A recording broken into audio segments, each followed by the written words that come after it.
अपने आप को शांत रखकर समय का फायदा उठा, खुद को बलवान बना, क्योंकि यह पूरी दुनिया मतलबी है, सब पैसों के लिए पागल है।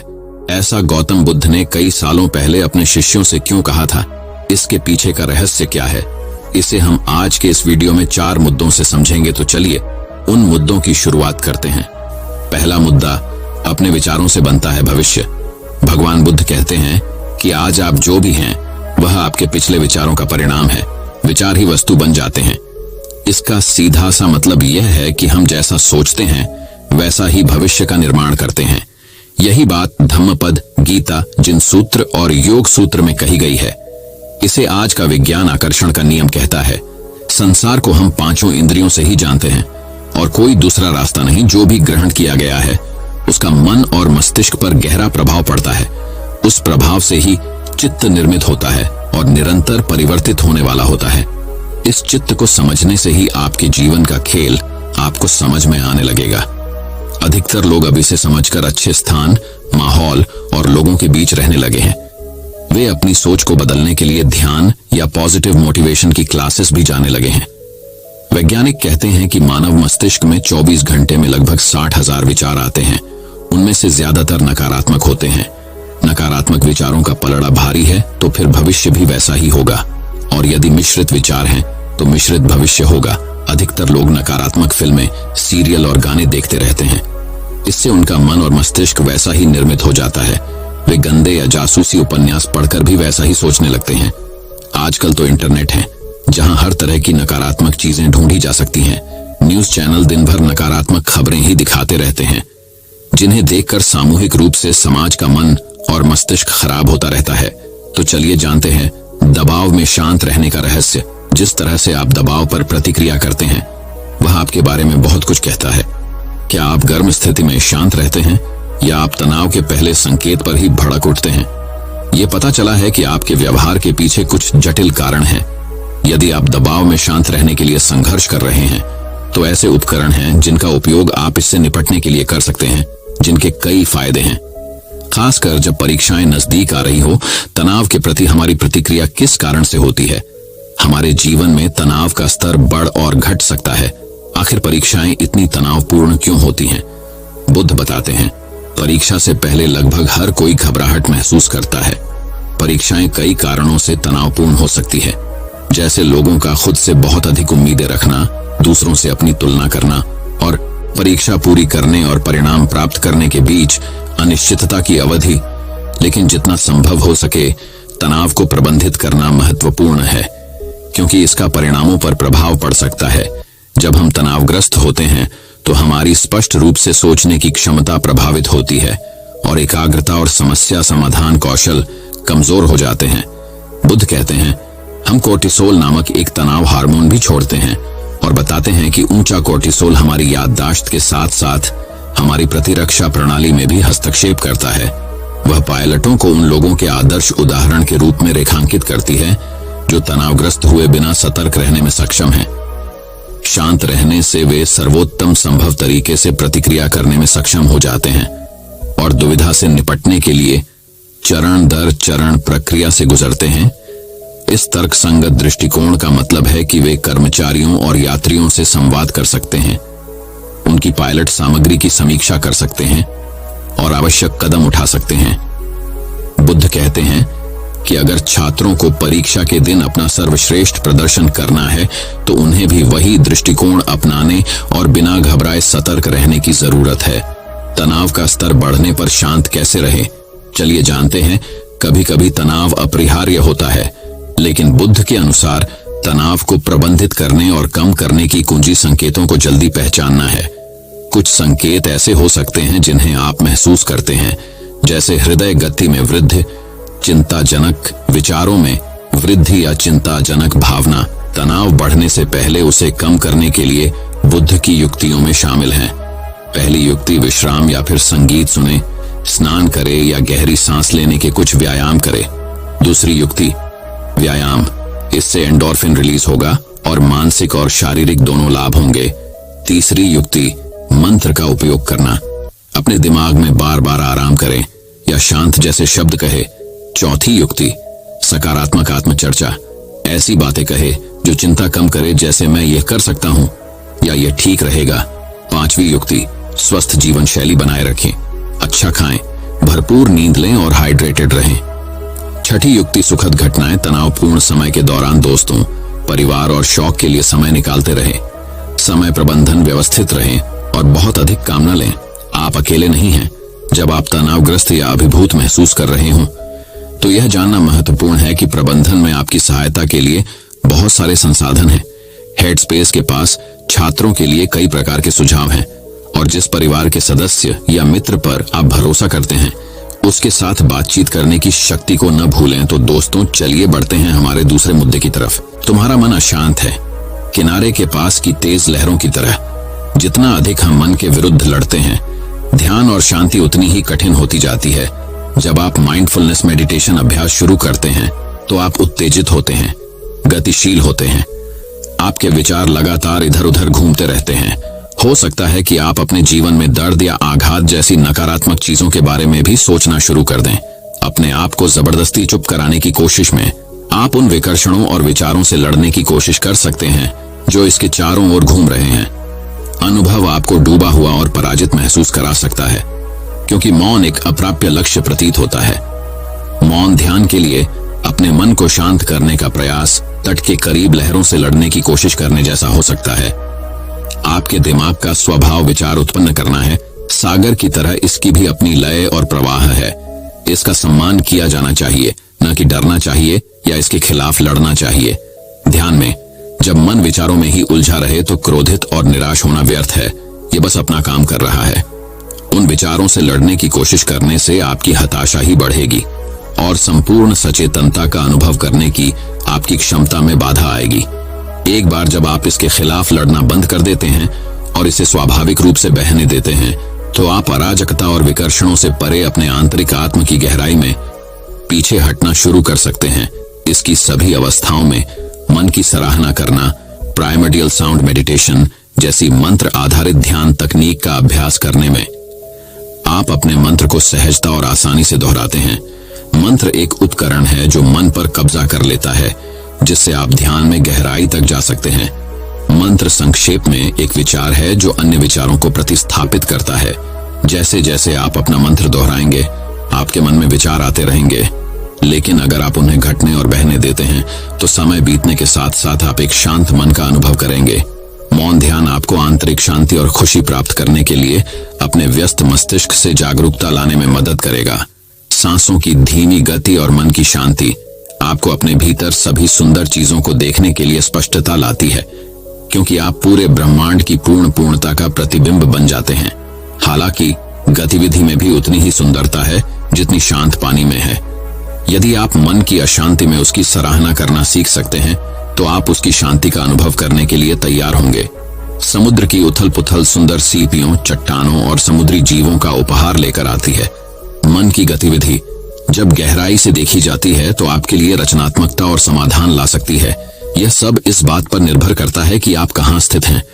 क्या आप लगातार तेज लहरों से यानी अपने विचारों से इधर उधर उछले जा रहे हैं, और क्या आप अपने मन पर सहजता और निडरता से तैर रहे हैं। अपने ध्यान अभ्यास के माध्यम से प्राप्त मौन में निहित आपके लिए दैनिक जीवन की हलचल में एक नए दृष्टिकोण के साथ वापस कदम रखना आसान होगा।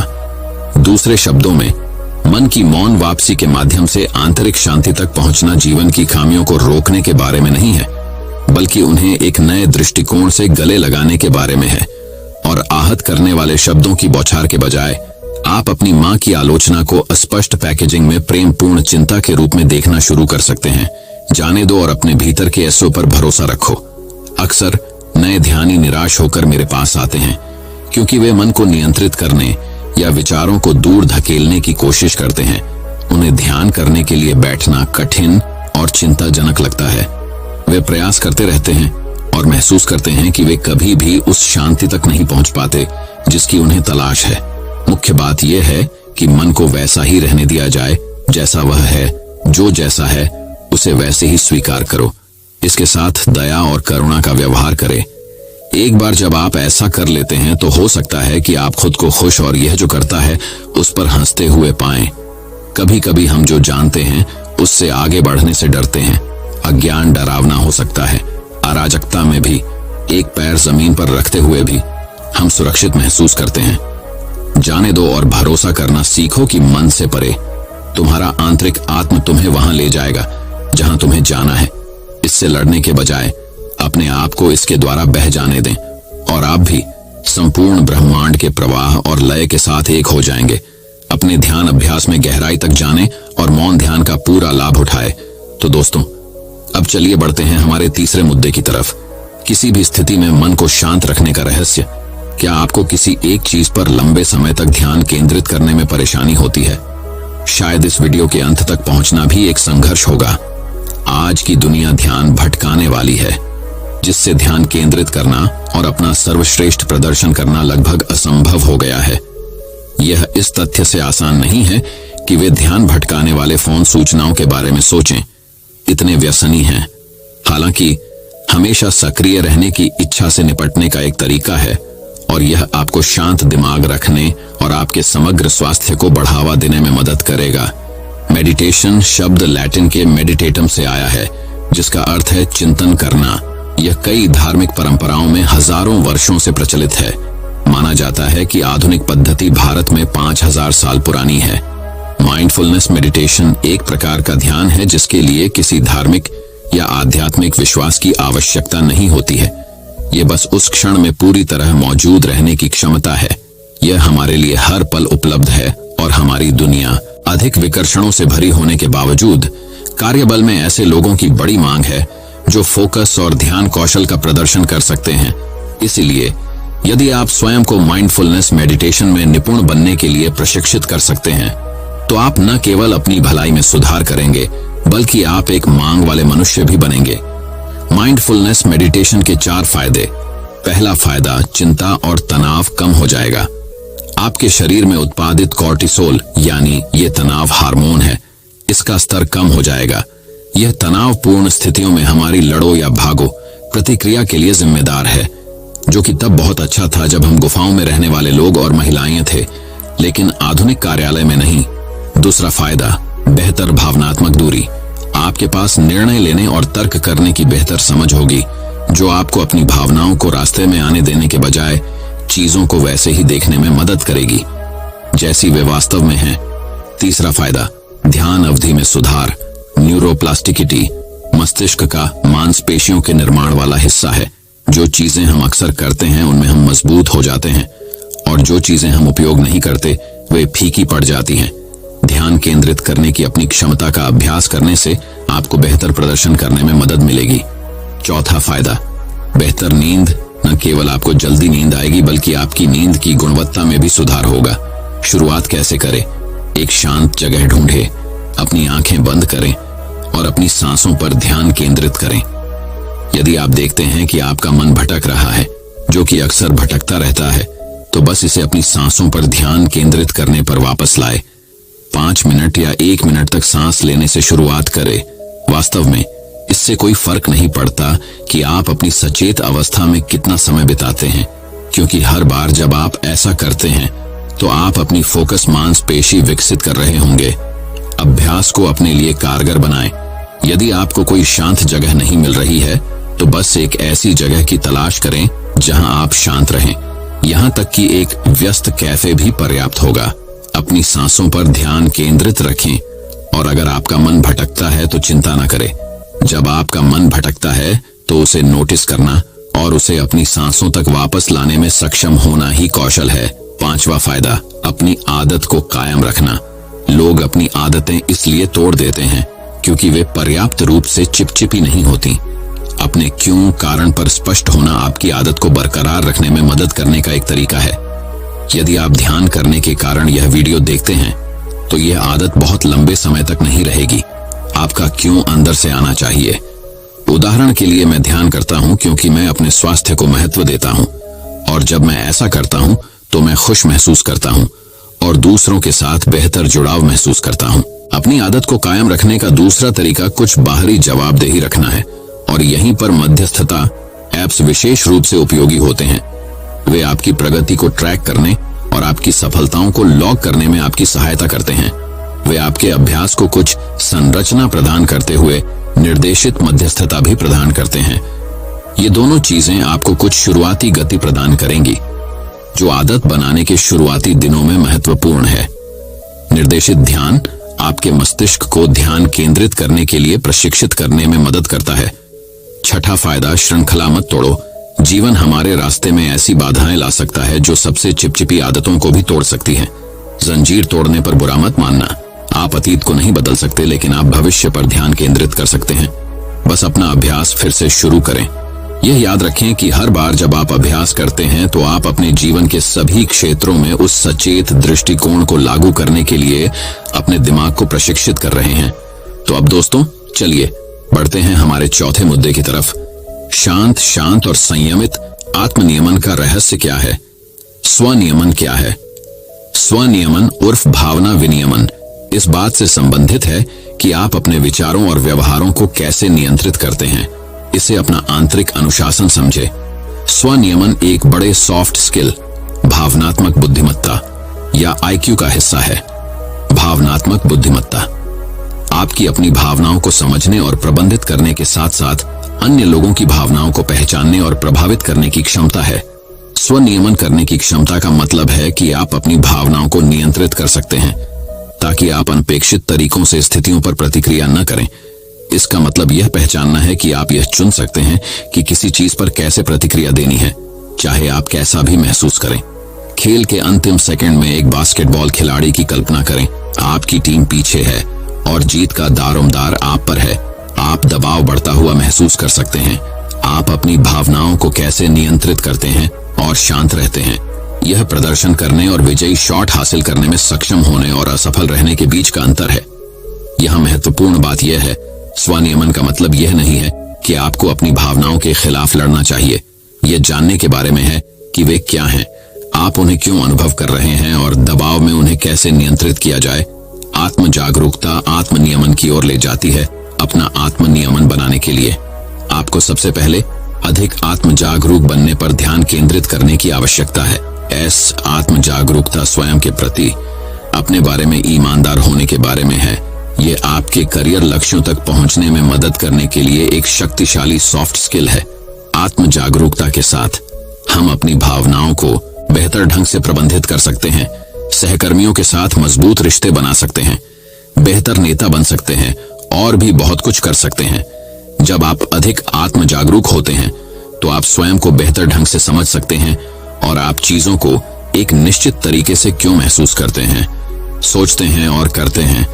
यही आपकी भावनाओं को बेहतर ढंग से नियंत्रित करने में सक्षम होने की कुंजी है। तो स्वनियमन के लिए हमारी नंबर 1 रणनीति। अपनी आत्म जागरूकता सॉफ्ट स्किल विकसित करें।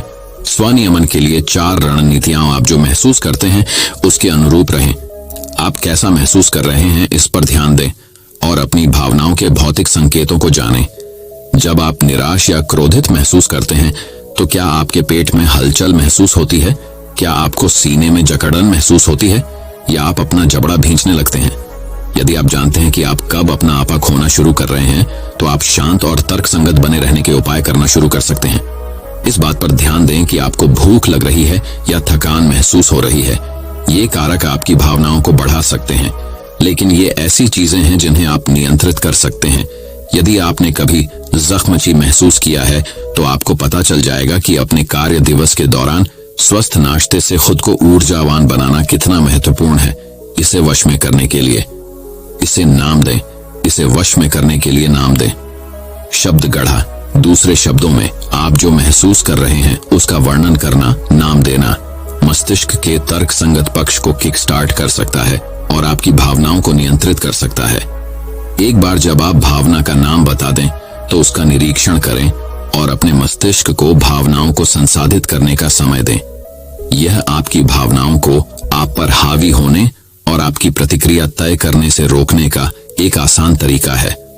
अगली रणनीति, अपने आप को जगह दें। स्वनियमन में शीर्ष कौशलों में से एक यह जानना है कि खुद को कब स्थान देना है। आपको प्रतिक्रिया देने से पहले बस रुकना और सांस लेने में 10 सेकंड लग सकते हैं।